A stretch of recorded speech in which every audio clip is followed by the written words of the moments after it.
sí hay una doctrina bien establecida que nos dejó Chávez, que el pueblo la discutió, que el partido la discutió y el partido formulamos en discusiones, en congresos, nuestros estatutos, nuestros libros rojos, nuestros diferentes documentos que nos guían y son nuestra brújula, son nuestra doctrina, nuestra filosofía está escrito en ese libro, esa filosofía práctica que se llama doctrina y que las bases del partido discutieron y que Chávez nos las enseñó y que siguiendo con esa democracia profunda, esa democracia revolucionaria, estamos en camino al tercer congreso, un congreso revolucionario en donde más de las 2/3 partes de ese congreso es de las bases del partido.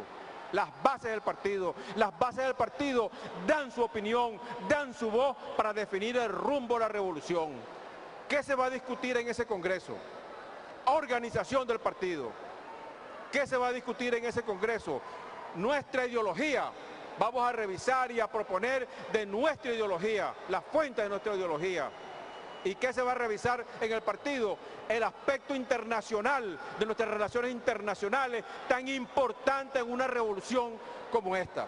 Una revolución amenazada por un imperio, con una doctrina de multipolaridad que nos enseñó Chávez. Un mundo multipolar, donde hay independencia, donde hay soberanía de nuestras naciones. Eso nos lo enseñó Chávez, siguiendo la doctrina de Bolívar. Y en eso está el Partido Socialista Unido de Venezuela. También tenemos que elegir nuestro presidente, el presidente del partido. Y ahí está nuestro camarada Nicolás Maduro.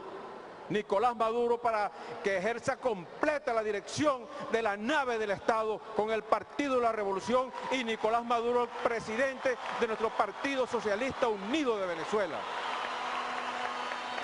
Hay que revisar nuestra historia. Nosotros los socialistas nunca podemos, ese es el método, nunca podemos dejar de revisar nuestra historia. ¿Cómo se formó el PSV? ¿Cuáles son los antecedentes del PSV? ¿De dónde viene? Nuestro comandante supremo tuvo que ganar elecciones repetidamente, comenzando por el año 98. Y el año 98, un país devastado, un país en ruina, un país que se había derrumbado prácticamente políticamente, e implosionó políticamente. Eso fue lo que Chávez ya lo había predicho, ya lo dijo, y esas fueron las razones que llevó a Chávez y a los que seguimos a Chávez a insurgir en el año 92. La visión que tuvo Chávez de futuro, la visión que tuvo de país, ya Chávez lo había dicho con bastante antelación lo que iba a pasar. Y tocó el año 98 ganar unas elecciones, formar un partido político. Ese partido político fue como un río crecido, pero un río crecido se alimenta de las aguas que vienen cayendo de distintas direcciones, que vienen cayendo de distintas partes, de aluviones. Y ese aluvión, ese río crecido, tiene que tomar su cauce. Después empezó a tomar su cauce. Cuando los que estaban en la revolución, que estaban pegados con chicle bomba, que no eran en realidad un solo paño, un solo objeto con la revolución, empezaron a salir, y se fue decantando, y ese paño puede tener costura, y las costuras se le ven, sobre todo en momentos críticos. En este momento nuestro país está amenazado. Todos sabemos la amenaza que representa el imperio y los lacayos que tiene en este país, que creyeron que el problema era Chávez. Ese fue los muchos problemas que ellos tienen para entender el pueblo, para entender la situación. Ellos creyeron que el problema era Chávez. Entonces cuando ya no está en nuestro plano, nuestro comandante eterno, en este plano físico, pero sí en el plano moral, en el plano intelectual, en la doctrina, en el camino, en el objetivo, en el rumbo, que todas nuestras acciones está Chávez presente. Ellos pensaron que iba a pasar como muchas otras revoluciones, que con la caída de su líder, con la desaparición física, porque nunca cayó, la siembra de nuestro líder, entonces se iba a desmoronar el proceso. Eso es lo que ellos creían, porque siempre nos subestiman al pueblo. creyeron que nuestro proceso ya había pasado su momento y que ahora iba a empezar una debacle interna. Y mire el ejemplo que nosotros recibimos, y yo lo quiero decir aquí en público, lo quiero decir en público, reconocerlo, el ejemplo de una dirección nacional unida con un pilar que nos guía como es nuestro compañero Diosdado Cabello, dando ejemplo de lealtad, dando ejemplo de disciplina, dando ejemplo de vocación revolucionaria. Primero, porque es un mandato de nuestro comandante eterno Hugo Chávez, tras largas reflexiones durante largos años. Eso no fue una decisión de un día para otro, fue una decisión de muchos años, de mucho tiempo, profundamente pensada y analizada en sus consecuencias de todo punto de vista. Pero aparte de eso, los que no conocían y van conociendo a nuestro presidente Nicolás Maduro, van calibrando la estatura política, el nivel de estadista que es nuestro presidente Nicolás Maduro, la manera tan maestral, la maestría con que está conduciendo nuestro proceso político y con unos líderes leales al proceso, leales a Chávez, leales a nuestra revolución, dando el ejemplo y conduciendo. Siempre hay problemas. No se puede nunca dejar de analizar los problemas que siempre se han presentado. En todas las revoluciones los ha habido. Desde la Revolución de Octubre a principios del siglo pasado, tuvo su Trotsky. Todas las revoluciones, la Revolución Cubana, para mencionar un caso más reciente, han tenido sus Trotsky. Y han tenido sus diferentes situaciones particulares que hay que analizarlas. Yo soy partidario de hablar y analizar las realidades, analizar la realidad de los hechos que se presentan, y hay que analizar son los hechos. La trayectoria política de un dirigente, la trayectoria política que puede tener un dirigente, si ha prestado importantes y meritorios servicios, puede ser un atenuante, pero si tiene elevada jerarquía, entonces la falta que pueda cometer es un agravante, porque los que ocupan y suben a posiciones de dirección política tienen una enorme responsabilidad con la historia, con el proceso y con nuestro comandante eterno Hugo Chávez. El ocupar elevadas posiciones en este caso no es un atenuante, es un agravante.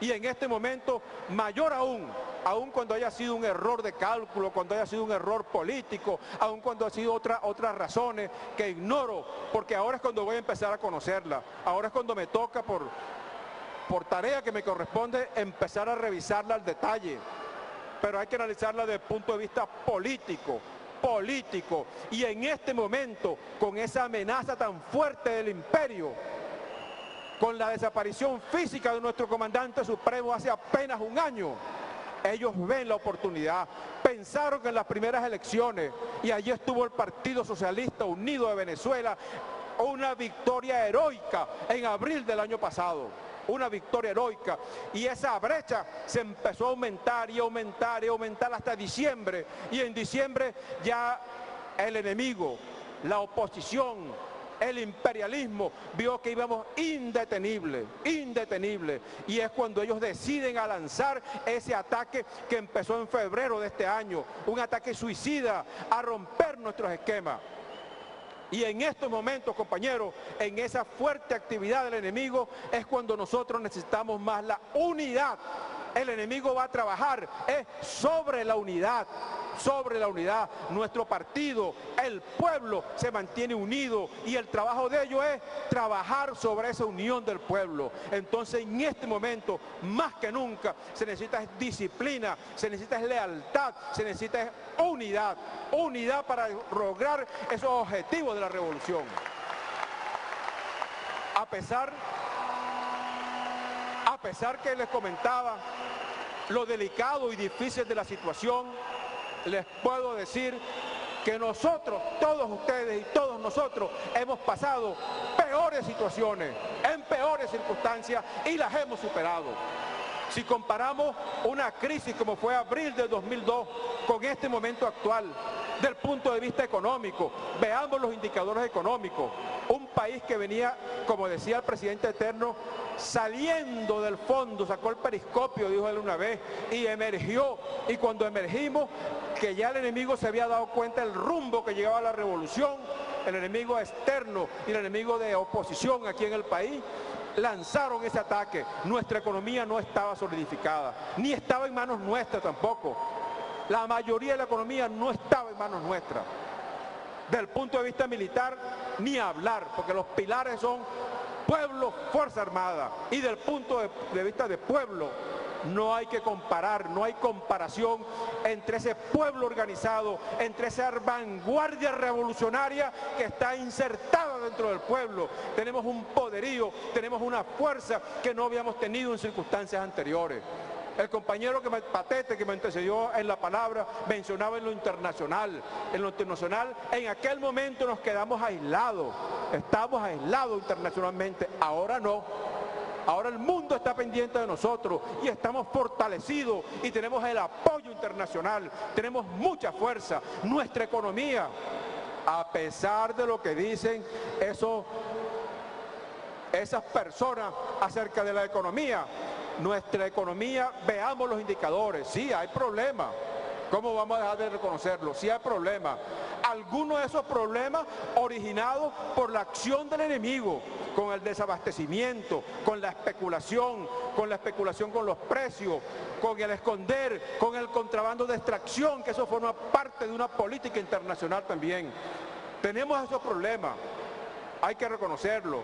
Hay una inflación también que estamos controlando y se va a controlar esa inflación.